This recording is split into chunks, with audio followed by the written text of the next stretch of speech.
오늘 우리에게 주신 하나님 말씀은 요한계시록 21장 15절로 17절 말씀입니다.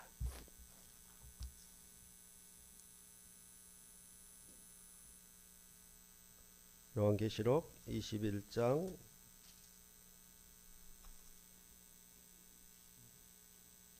15절로 17절 말씀입니다. 한 절씩 교대로 봉독해 올리겠습니다. 내게 말하는 자가 그 성과 그 문들과 성곽을 측량하려고 금 갈대자를 가졌더라.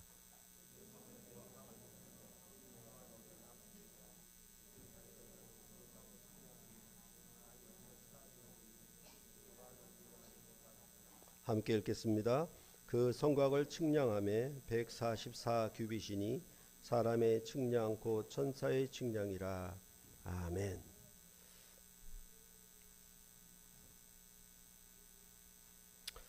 오늘도 지난 시간에 이어서 중국의 자금성과 우리나라의 경복궁을 비교하면서 설교를 시작하려고 합니다.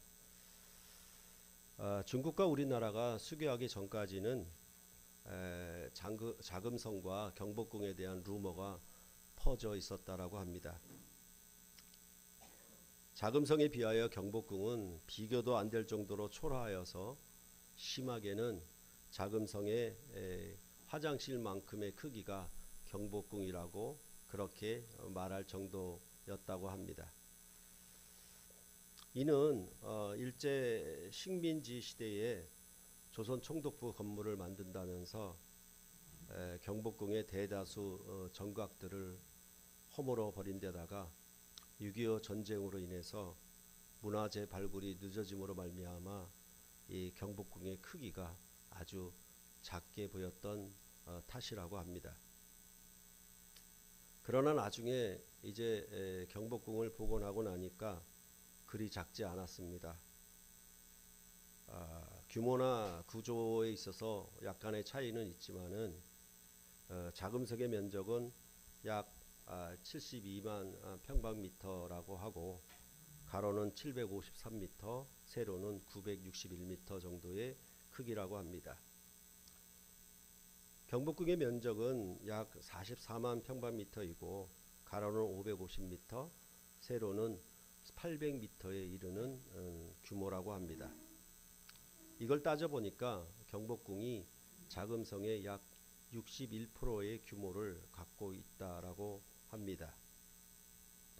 이것을 중국이라고 하는 땅덩어리, 그 땅의 그 크기와 그 다음에 한반도라고 하는 이 작은 땅덩어리를 비교한 그 비율로 환산해 본다라고 하면 경복궁은 자금성에 비해서 그리 작지 않은 그런 크기라고 말하고 있습니다. 이렇게 궁전이 아니더라도 사실은 우리는 우리가 사는 집의 평수에 대해서 관심이 많습니다. 그래서 서로 이야기를 나눌 때 가장 먼저 묻는 말이 너 몇 평에 사느냐, 이런 식으로 관심을 가질 때가 많습니다.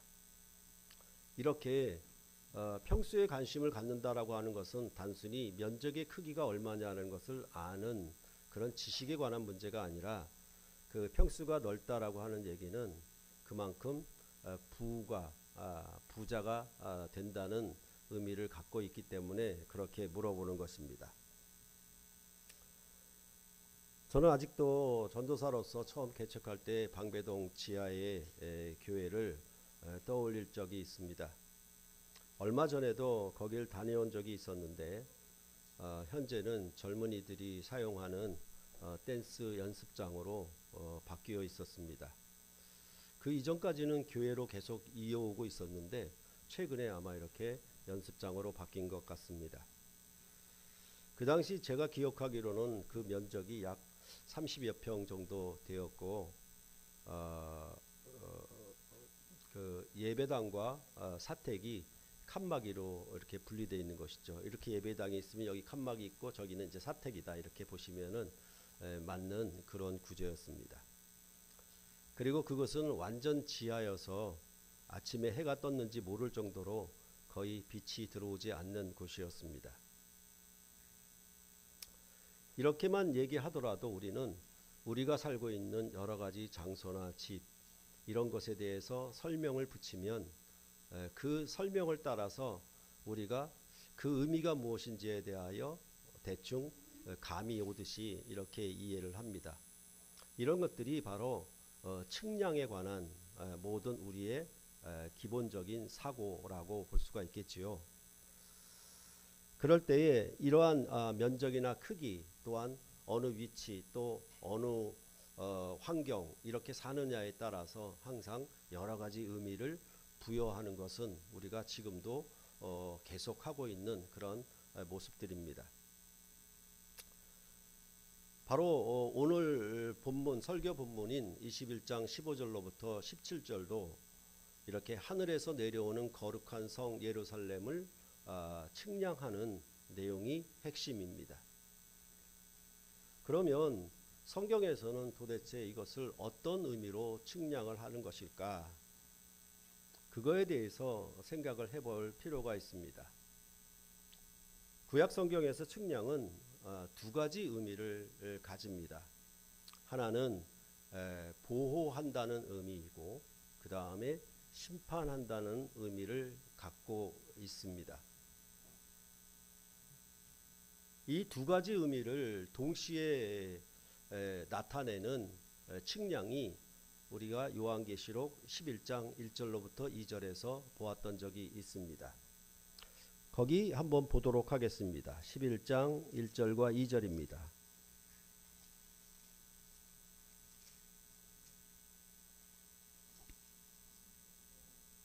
함께 읽겠습니다. 또 내게 지팡이 같은 갈대를 주며 말하기를 일어나서 하나님의 성전과 제단과 그 안에서 경배하는 자들을 측량하되 성전 바깥마당은 측량하지 말고 그냥 두라. 이것은 이방인에게 주었은즉 그들이 거룩한 성을 42달 동안 짓밟으리라. 여기에 성전 안과 성전 바깥 마당을 구분하여서 측량을 하는데 성전 안에 경배하는 자들을 측량한다는 것은 보호한다는 의미가 되는 것이고 성전 바깥 마당은 측량하지 않고 그대로 둔다는 의미는 이방인들이 짓밟는 곳이 되는 것이니까 곧 심판의 의미를 담고 있다라고 볼 수가 있겠습니다. 그러할 때 우리는 요한계시록의 이 새 예루살렘 성의 측량에 대해서 에스겔서 40장으로부터 48장에 나오는 그 성전 측량을 배경으로 이해하는 것이 매우 좋습니다. 이 에스겔서의 성전은 이스라엘 백성이 바벨론에게 망하여 사로잡혀 있는 중에 그들은 예루살렘 성전을 사모하여서 그발 강가에서 엎드려 통곡하며 지냈습니다. 이것은 우리나라에서도 시일야 방성대곡이라고 하는 논설이 1905년 황성신문에 실린 적이 있었습니다. 그 제목의 의미는 오늘을 목 놓아 통곡한다라는 뜻을 갖고 있습니다. 이것은 일제가 을사늑약을 강요한 것을 맹렬히 규탄하는 논설의 내용을 담고 있었던 것입니다. 그러니까 그발 강가에서 예루살렘 성전을 사모하여 이스라엘 백성이 바벨론에 사로잡혀 있는 가운데 그들이 통곡하여 울었다라고 하는 그 배경을 우리도 역사 가운데서 조금이나마 더 잘 이해할 수가 있을 것입니다.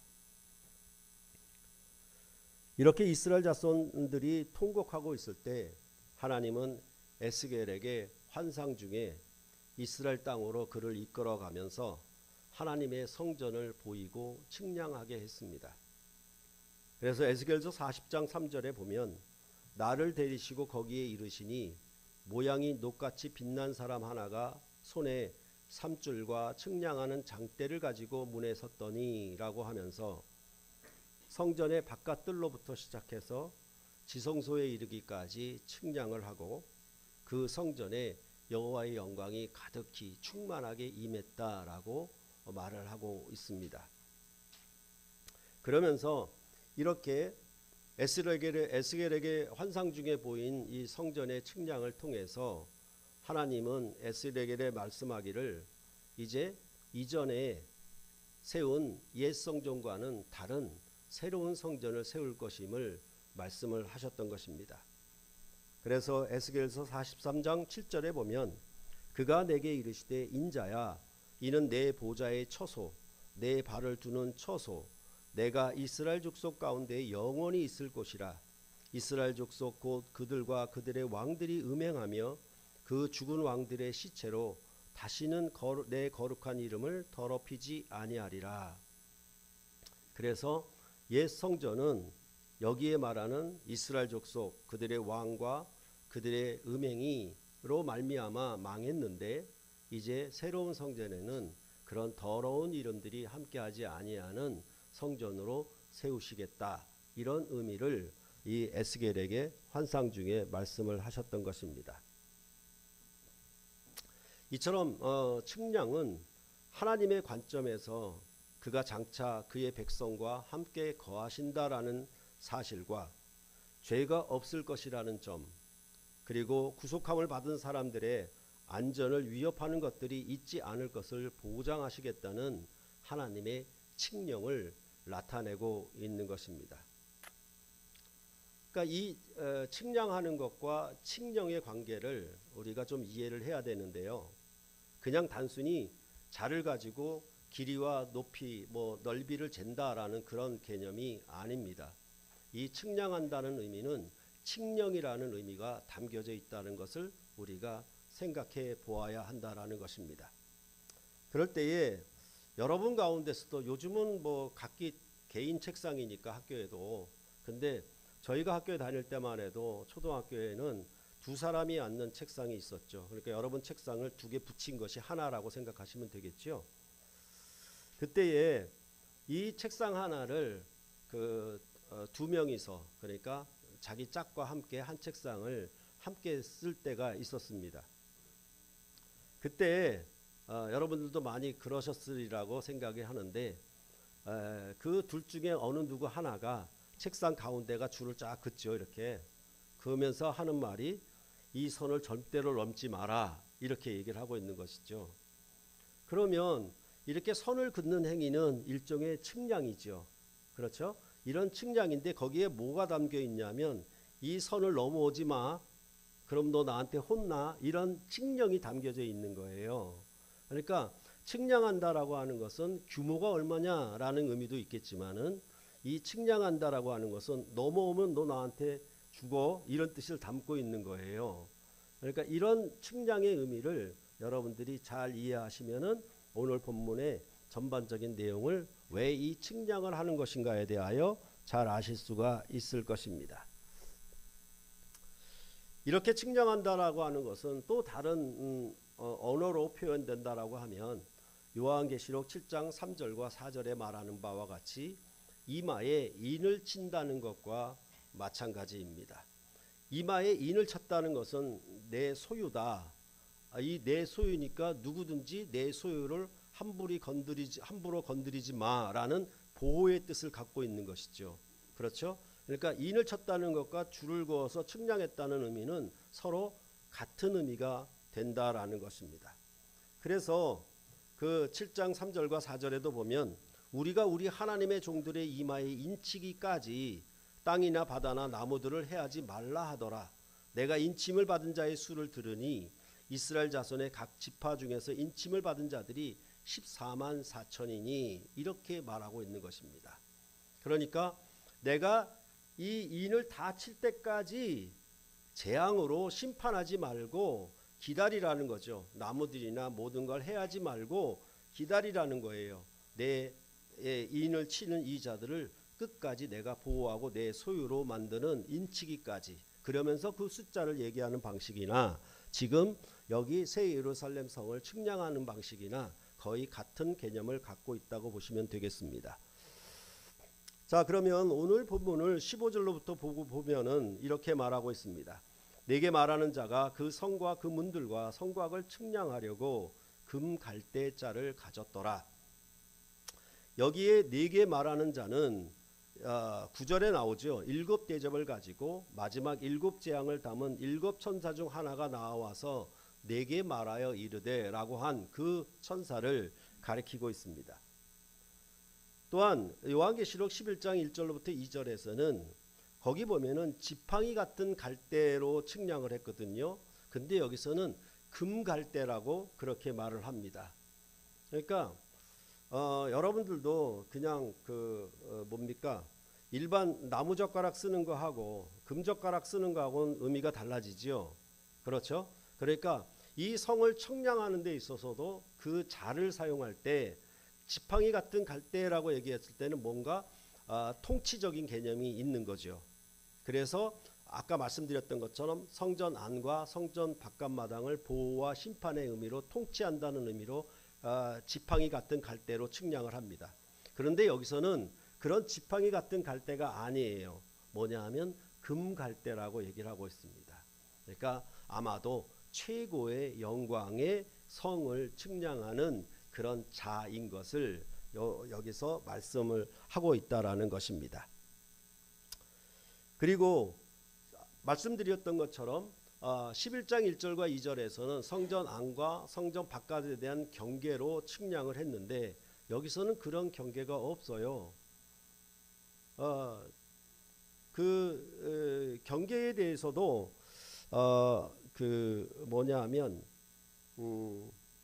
이렇게 얘기를 할 수가 있죠. 여기 보면은 이렇게 얘기를 하지 않습니까?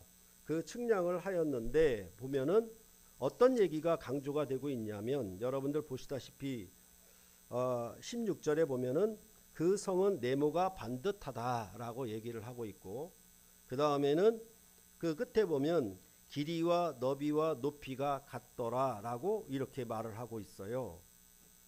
그러니까 이 성전 안과 성전 바깥을 측량하는 내용이 11장에서는 그 측량의 강조점이었는데 여기서는 뭘 얘기하냐면 네모가 반듯하다. 그 다음에 가로와 세로와 높이가 서로 같다. 이런 얘기를 반복하고 있는 것입니다.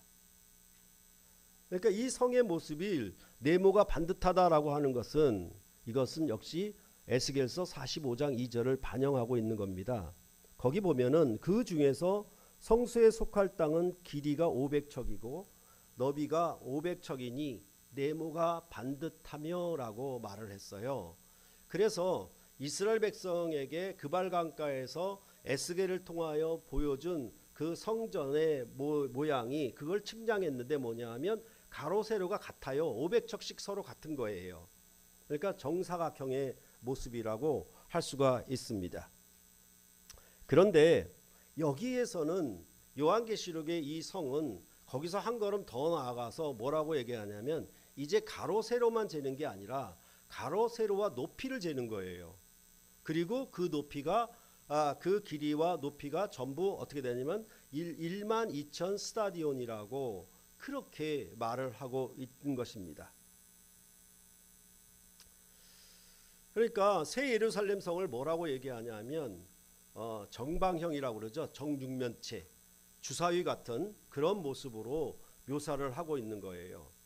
그러니까 1절에도 말씀드렸지만은 내가 갔다 온 천국, 내가 본 천국 이렇게 얘기할 때 어느 누구도 이 정육면체로 천국을 묘사한 사람이 없어요. 본 적이 없어요.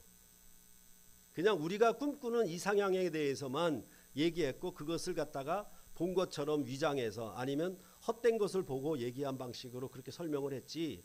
계시록은 뭐라고 얘기하냐면 이 새 예루살렘 성은 정육면체다 이렇게 얘기를 하고 있는 것입니다. 그래서 저도 이게 무슨 의미를 담고 있나 좀 생각을 해봤는데 저희가 이 장소에 건축할 때 애로점이 좀 많았습니다. 그 중에서 제일 컸던 애로점이 뭐였냐면 이 땅의 모양이 사각형이 아니에요. 그래서 여러분들 저희 담을 보면 이렇게 비틀고 들어갔던 것이 보여요. 뭐냐 하면 다각형의 모습입니다. 사다리꼴 형식의 그런 다각형의 모습을 갖고 있습니다. 그러니까 상대적으로 뭐냐 하면 이 집을 건축할 때 많은 애로점이 있는 거예요. 설계할 때 많은 어려움이 있는 것이죠. 그래서 그 대표적인 예 중에 하나가 뭐냐 하면 401호를 가게 되면 아주 조그만 방이 있거든요. 그것을 지금 들어온 사람들은 드레스룸으로 사용하고 있는데 방이 이렇게 일직선으로 나간 게 아니라 가다가 이렇게 굽어졌어요. 이렇게. 그러니까 그 방 자체가 사다리꼴인 거예요. 그러니까 들어가서 보면 영 좋지 않죠. 그게 어쩔 수 없는 것이 뭐냐 하면 이 땅의 모양이 집의 모양을 좌우하게 되어 있는 것이죠.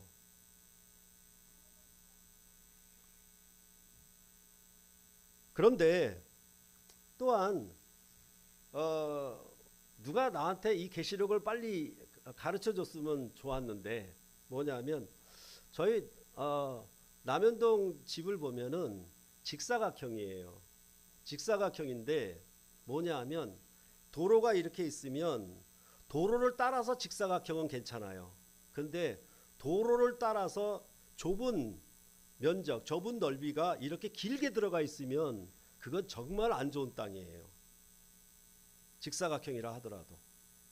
그러니까 우리가 건축을 할 때 땅을 고를 때에 뭐냐 하면 대체적으로 이 사다리꼴에 이 다각형의 땅을 고르지는 않습니다. 땅 모양이 좋은 것을 건축사들은 고르게 되어 있습니다. 또 하나는 뭐냐 하면 이렇게 길을 따라서 직사각형은 괜찮은데 길을 따라서 좁은 면이 오고 길게 저 안으로 들어가 버리면 이 땅은 안 좋은 땅이라고 합니다. 그런데 저희는 뭐 들어갈 살집을 구하느라고 그거 따질 겨를이 없어서 그냥 들어갔었는데 나중에 알고 보니까 이 직사각형의 땅도 별로 좋지를 않습니다. 그런데 여기 옆에 보면은 이것이 예전에 저희가 함께 있었던 마당이잖아요. 이 마당은 거의 정사각형이에요. 그리고 코너 땅이에요.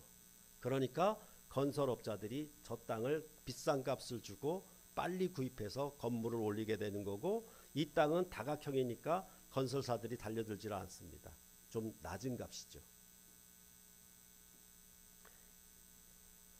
그러니까 이 건설사들도 뭐냐 하면 물론 이제 여러 가지 그 설계의 기술이 있겠지만은 가장 좋고 완벽하게 나오는 땅은 아마도 정사각형의 모양이 좋은 땅을 선택을 하게 될 것입니다. 그래야 훨씬 집을 효율성 있게 지을 수 있다고 합니다.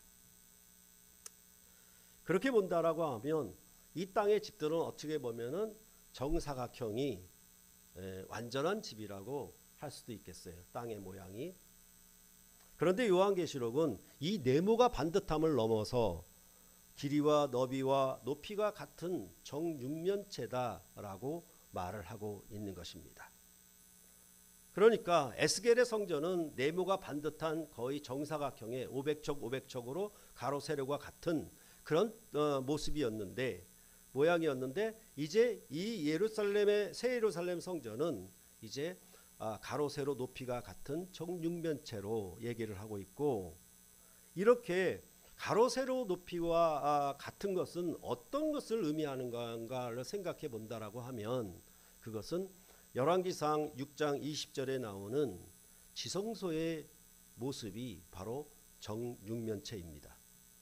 열왕기상 6장 20절에 보면 그 내소의 안은 길이가 20규빗이요 너비가 20규빗이요 높이가 20규빗이라 정금으로 입혔고 백항목 제단에도 입혔더라, 이렇게 말하고 있습니다. 그러니까 같은 성전 안에서라도 이 지성소, 하나님의 보좌가 있는 지성소는 가로 세로 높이가 같았던 정육면체의 모양을 갖고 있었던 것입니다. 그러니까 이런 의미를 생각해 본다라고 하면 지금 이 새 예루살렘 성은 구약의 이스라엘 성전이 가졌던 지성소를 그대로 성취하는 방식으로 되어 있는 것입니다. 더군다나 이 요한계시록의 이 성전은 뭐냐 하면 이 구약의 성전들은 뭐 이방인의 뜰도 있고, 그 다음에 성소의 뜰도 있고, 그 다음에 뭐 여인들의 뜰도 있고, 들어가서 성소의 문을 들어가는 곳도 있고, 또한 지성소의 문을 들어가는 곳으로 있어서 기본적으로 울타리가 있고, 그 다음에 성전이 있으면은 거기 안에 여러 가지 뜰이 또 경계가 있어서 되어 있는데, 이 예루살렘 성은 그런 담이, 그런 울타리가 다 없어졌어요. 그래서 21장 22절에 보면은 성 안에서 내가 성전을 보지 못하였으니 라고 말을 하고 있습니다. 구약의 성전은 예루살렘 성 안에 성전이 있는데 새 예루살렘 성은 성 안에 성전이 없어요. 그러니까 성전 자체가 성과 하나인 셈이에요. 그러니까 우리가 한양 도성 안에 경복궁이 있는 거 아닙니까? 그렇죠? 그런데 이 새 예루살렘 성은 한양 성곽이나 경복궁이나 경계가 같아 하나예요.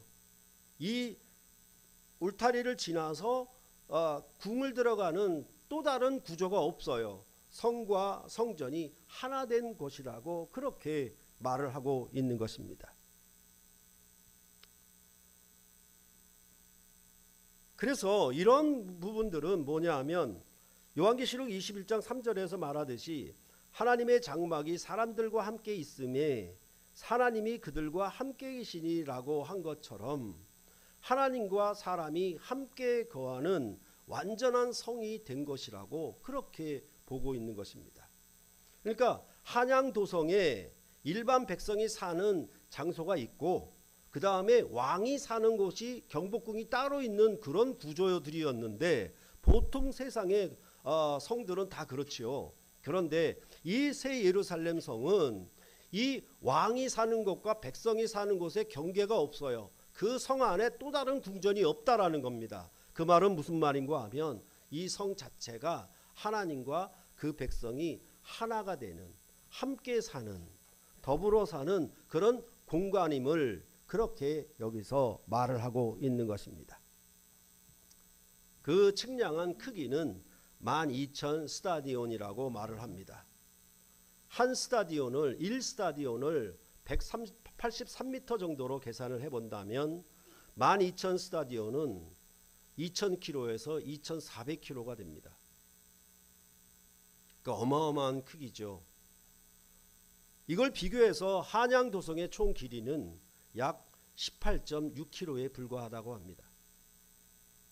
여러분도 아시는 것처럼 서울에서 부산까지의 거리를 약 430km로 봅니다. 그러면 이 예루살렘 성의 크기는 2,400km니까 어마어마한 크기가 되는 것이죠.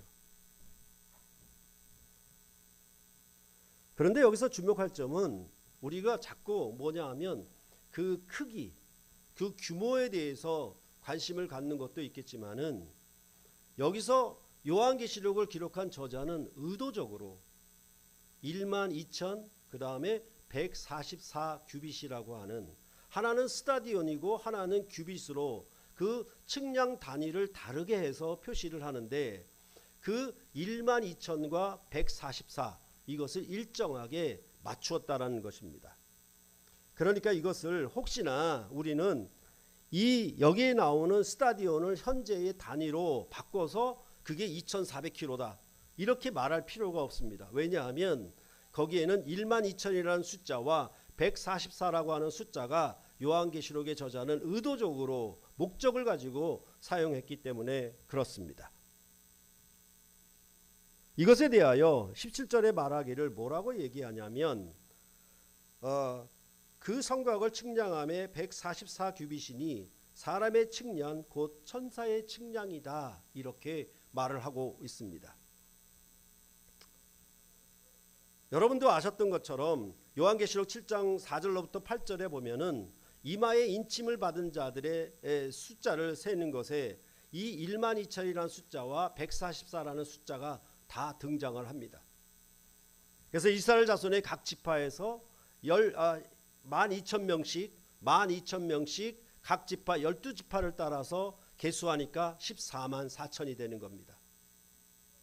이 말은 뭐냐 하면 이러한 측량에 있어서 참성전과 예루살렘에 속하는 자로서 이제 이방인들이 다 포함되는 숫자를 이 측량하는 길이 따라서 이 길이를 따라서 표현해 주고 있는 거예요.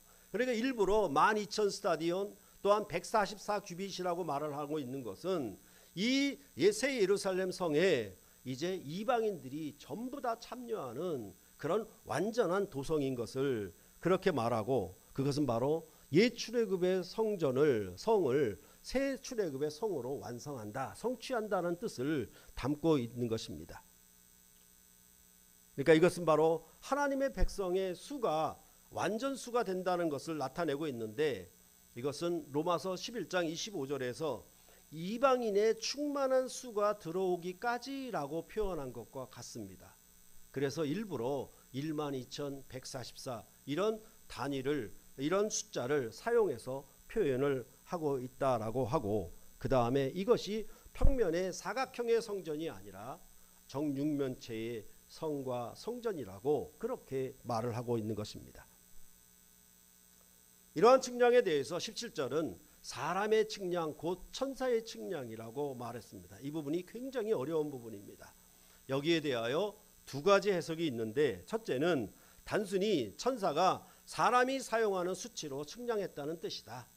그러니까 사람의 길이를 재는 단위로 천사도 그 단위로 측량했다는 뜻으로 그렇게 이해하고, 둘째 견해는 뭐냐 하면 이 측량에 대해서 표면적 수준이나 문자적 의미에만 제한되지 말아라, 여기에는 더 깊은 의미가 있다라는 뜻을 담고 있다라는 해석을 합니다. 그러니까 이것이 12,000 스타디온이냐 그 다음에 144 규빗이냐 이런 숫자에만 좀 명확한 나타난 수치에만 매이지 말아라, 거기에는 어떤 의미가, 깊은 의미가 내포되어 있을 것이다 라는 견해를 갖고 있는 것입니다. 그런데 지난 시간에 새 예루살렘 성의 크고 높은 성곽과 12문에 대해서 말씀을 드렸습니다. 물론 새 예루살렘 성은 하나님의 영광이 있어 그 성의 빛이 지극히 귀한 보석과 같았고 맑다라고 얘기를 했습니다. 그런 영광의 빛을 성곽과 12문에 새겨진 이름으로 묘사를 했던 것을 여러분 기억하실 것입니다. 12문에 새겨진 12지파의 이름, 그리고 그 성곽의 12기초석에 새겨진 12사도의 이름을 가지고 그 성곽과 문들을 표현했던 것을 여러분들은 아실 것입니다. 그 이름을 통해서 새 예루살렘 성은 믿음의 경주에서 승리한 자들의 업적을 토대로 세워진 크고 높은 성곽이고, 또한 거짓말하는 자들은 들어갈 수 없는 12문으로서 하나님의 백성들만이 누리는 영원한 교제의 처소를 의미한다라고 말했습니다. 그래서 예를 들어서 제가 동탄 지성길, 박지성길 말씀을 드렸지요. 그렇게 이름을 붙이는 것, 그것이 앞에 내용에 있었던 강조점인데, 여기에 측량에 있어서는 뭐라고 얘기하냐면 사람의 측량 곧 천사의 측량이라는 말로 의미를 부여하고 있다라는 사실입니다. 그렇게 보면 이 두 가지 해석 중에서 저는 좀 합당하지 않다라고 생각을 해서 많이 생각을 하고 고민을 해봤는데, 우리가 창세기에서 아담이 범죄한 후에 그 그룹들이 등장하는 것도 지난 시간에 보았습니다. 창세기 3장 24절에 보면 이같이 하나님이 그 사람을 쫓아내시고 에덴 동산 동쪽에 그룹들과 두루 도는 불칼을 두어 생명나무의 길을 지키게 하시니라 라고 말씀을 했습니다. 여기에 그룹들은 곧 천사들을 가리키고 그 불칼을 가지고 생명나무에 이르는 길을 지키는 역할이었다라고 말을 해주고 있습니다. 그러니까 이 화영검, 불칼을 가지고 생명나무에 이를 길을 막아버리는 것은, 지키는 것은 일종의 측량이에요. 성곽을 쌓는 것도 보호의 의미가 있고 방어의 의미가 있는 것처럼 이제 에덴 동산에서 아담을 쫓아내고 천사들이 줄을 긋은 거예요. 불칼을 가지고 줄을 긋은 거죠. 측량을 한 것이죠. 측량을 해서 마치 책상에 너 여기 손 놓으면 죽여버릴 거야, 그렇게 얘기하는 것처럼 이 불칼을 가지고 너 넘어오지 마, 들어오지 마, 생명나무에 들어오지 마, 이렇게 경계로 측량한 것이에요. 그것이 바로 뭐냐면 천사의 측량이었습니다. 이런 천사의 역할은 구약의 성전에서 여전히 나타나고 있습니다. 지성소에 이르는 길을 그룹들이 새겨진, 즉 천사들이 새겨진 휘장으로 가로막고 있었던 것이거든요. 그리고 언약궤 위에도 그룹들이 양 날개를 펴고 아래를 내다보면서 천사들이 둘러싸고 있는 형상이에요.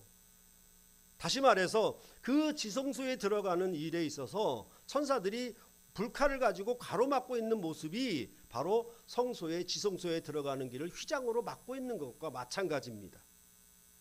그것에 대해서 히브리서 9장 7절로부터 8절에 오직 둘째 장막 그 휘장은 대제사장이 홀로 1년에 한 번 들어가되 자기와 백성의 허물을 위하여 드리는 피 없이는 아니하나니 성령이 이로써 보이신 것은 첫 장막이 서 있을 동안에는 성소에 들어가는 길이 아직 나타나지 아니했다. 지성소에 들어가는 길이 아직 대대적으로 열린 것이 아니었어요. 생명나무에 들어가는 길이, 하나님의 보좌 앞에 들어가는 길이, 하나님을 왕으로서 그 앞에서 아련하는 것이 그들에게 본격적으로 열리지 않은 시대가 구약의 성소였고, 그 길을 가로막은 것이 무엇이다? 천사의 휘장이었다라고 그렇게 성서는 말을 해주고 있었던 것입니다. 이러한 휘장을 예수님이 십자가에 죽으실 때 위로부터 아래로 떨어져 둘이 되었다라고 마가복음 15장 37절로부터 39절에 말하고 있습니다. 예수께서 큰 소리를 지르시고 숨지시니라. 이에 성소 휘장이 위로부터 아래까지 찢어져 둘이 되니라. 예수를 향하여 섰던 백부장이 그렇게 숨지심을 보고 이르되 이 사람은 진실로 하나님의 아들이었도다. 이 휘장을 찢으심으로 천사로 말미암아 지성소에 이르는 길을 막았던 일이 끝났습니다. 그 경계와 측량이 없어진 것입니다. 백부장은 이방인인데 그가 십자가에 죽으신 예수를 가리켜 진실로 하나님의 아들이도다라고 고백을 했습니다. 다시 말해서 이제 천사의 경계는 허물어졌는데 거기에 사람의 측량이 나온 거예요. 뭐라고 얘기하냐면 진실로 하나님의 아들이었도다. 그리하여서 결국 이 이방인임에도 불구하고 이의 측량이 천사의 측량과 같은 의미가 되고 만 것입니다. 아담의 범죄 때문에 지성소에 가리워졌던 휘장이 찢어져 둘이 되었습니다. 예수 그리스도의 죄사함의 권세로 이제 그 휘장을 영원히 찢어 이방인들도 하나님의 지성소에 이르는 영광의 구원을 얻게 하셨습니다. 주님의 십자가에 죽고 부활하심은 그리스도께서 참것의 그림자인 손으로 만든 성소에 들어가지 아니하시고, 즉 구약의 성소에 들어가지 아니하시고 바로 하늘에 들어가사 우리를 위하여 하나님 앞에 나타내시고라고 그렇게 대제사장적 사역을 말해주고 있습니다. 이제 예수님께서 그의 죄사하심으로 휘장을 완전히 제거하고 하나님과 그 백성 사이의 경계를 완전히 허무시고 하나님 앞에 자기 자신을 나타내 보이심으로 말미암아 그 예수님이 하나님 아버지 앞에 보는 그 영광을 그를 믿는 백성들에도 그와 함께 그 영광을 볼 수 있는 성전의 영광을 함께 갖도록 했던 것입니다. 이런 얘기가 전부 뭐냐 하면 성 안에 성전이 없다는 얘기랑 다 똑같은 말이에요. 이렇게 그의 죽고 부활하심을 통해 하늘 성소에 들어가심은 두 번째 나타나심을 위함이다라고 히브리서 9장 28절에 말하고 있습니다. 이와 같이 그리스도도 많은 사람의 죄를 담당하시려고 단번에 들이신 바 되셨고 구원에 이르게 하기 위하여 죄와 상관없이 자기를 바라는 자들에게 두 번째 나타나시리라. 이 죄와 상관없이 자기를 바라는 자들에게 두 번째 나타나심을 주시는데 이것은 곧 신랑과 신부가 은밀하게 함께 만나고 교제합니다라고 말할 수가 있는 것입니다.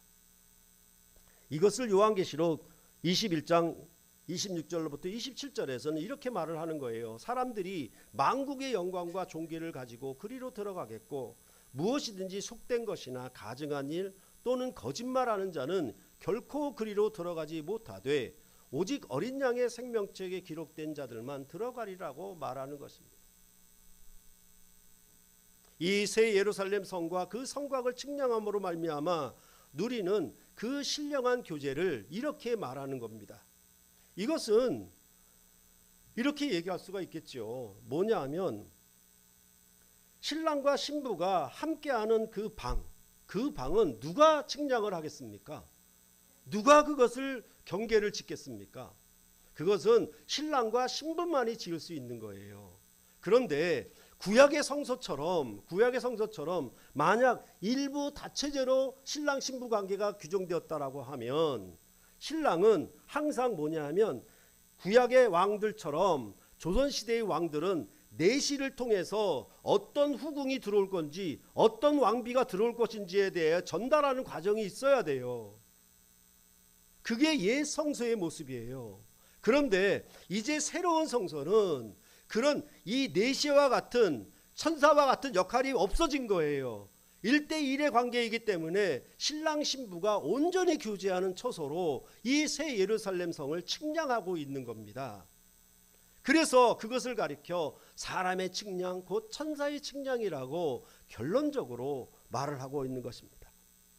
12,000 스타디온의 정육면체의 성과 144규빗의 성곽을 측량함은 바로 신부가 이런 영광의 교제를 누리는 것을 의미합니다. 구원 역사를 완성하사 평면의 정사각형의 성전에서 누리는 교제가 아니라 지성소의 교제를 누리는 것으로 말을 하고 있습니다.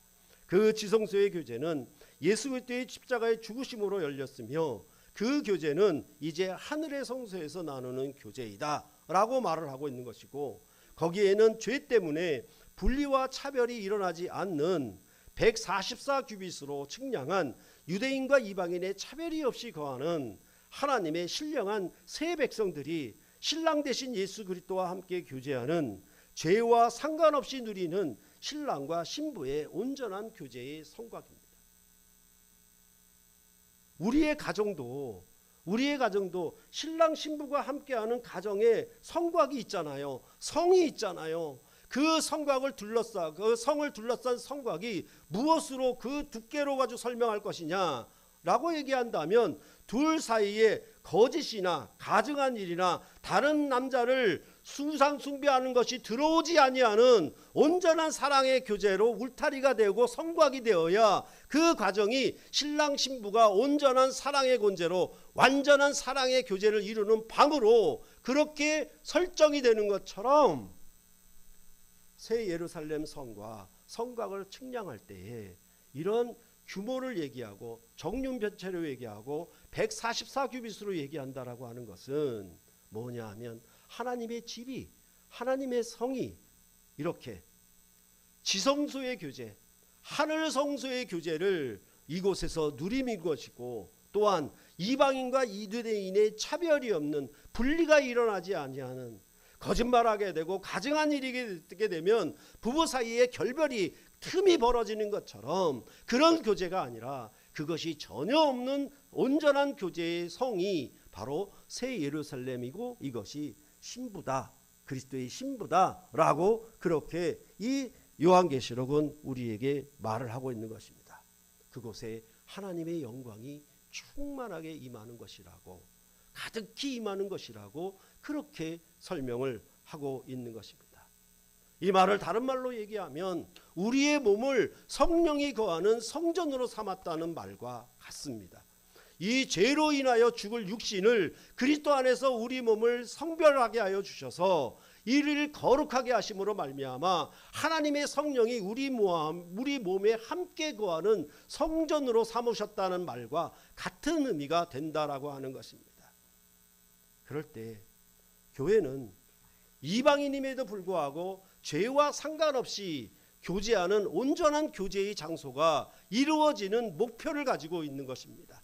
거기가 이상향이에요. 그 이상향을 이곳에서 우리가 그 영광의 일들을 성령 안에서 미리 맛보고 누리는 이 교제의 장소로 만드는 것이 성소인 것이고 하나님의 집이고, 그것이 새 예루살렘 성을 향하여 가는 본향을 찾아가는 모습이라고 그렇게 성경은 우리에게 말씀하고 있는 것입니다. 이런 건물이 아니고 모인 자의 수도 아니고 어떤 넓이와 길이와 높이에 대한 얘기도 아니고, 거기에는 뭐냐 하면 온전한 사랑의 교제로 함께하는 곳이 되어야 되고, 이방인과 유다인의 더 이상 차별이 없는, 분리가 일어나지 아니하는 온전한 사랑의 교제의 장소가 바로 교회가 지향하는 목표다라고 이렇게 새 예루살렘 성을 측량함으로 우리에게 말씀해 주고 있는 것입니다. 그것이 바로 이 성을 통해서 바로 새 생명나무에 이르는 길을 열게 하실 것이고, 영원한 생명의 생수를 먹고 마시는 그 영원한 생명을 누리는 것이라고 요한계시록은 말씀해 주고 있는 것입니다. 교회에 누가 새로 오거나 또한 다른 식구가 오거나 항상 우리가 생각해야 될 것은 뭐냐 하면 분리가 일어나지 않도록 하나로 용납하고 용서하고 그렇게 받아들일 수 있도록. 사람은 무조건 다 다릅니다. 무조건 다 다른 성격과 모든 행동 방향이 틀려요. 그러나 그 모든 것들을 하나로 묶을 수 있는 것은 온전한 사랑의 교제로 이 집을, 샘물결 교회의 집을 만들어가는, 그것이 바로 새 예루살렘 성을 향한 우리의 믿음이요 우리의 소망이라고 말씀하고 있고, 그것은 바로 이 가정에서도, 우리가 살고 있는 우리 집에서도, 가정에서도 형제와 간에 이런 차별이 없어야 되고 하나가 되어지는 사랑의 온전한 가정으로 만들어가는 삶이, 그래야 교회와 가정이 성 안에 성전이 있는 것처럼 분리되지 아니하고 교회와 가정이 온전히 하나가 되는 것, 가정도 성소가 되고 교회도 성소가 되는 이러한 삶을 우리가 산다라고 하면 바로 이 거룩한 성 새 예루살렘 성에 이 성을 상속할 만한 자격이 있다라고 요한계시록은 우리에게 말씀해 주고 있는 것입니다. 여러분들은 어떤 측량을 하시겠습니까? 오늘도 남을 떼밀어내고 남을 이런 식으로 분리하고 저런 식으로 분리해서 계속 측량을 해서 너 넘어오면 죽여, 이런 방식으로 살아갈 것이냐, 아니면 그 경계를 허물고 다 용납하고 받아들여서 하나의 집을, 사랑의 집을 이루어갈 것이냐, 그것에 대해서 하나님의 귀한 말씀을 들어서 그 말씀 안에 사는 복이 여러분 안에 넘치시기를 간절히 소원합니다. 기도하시겠습니다.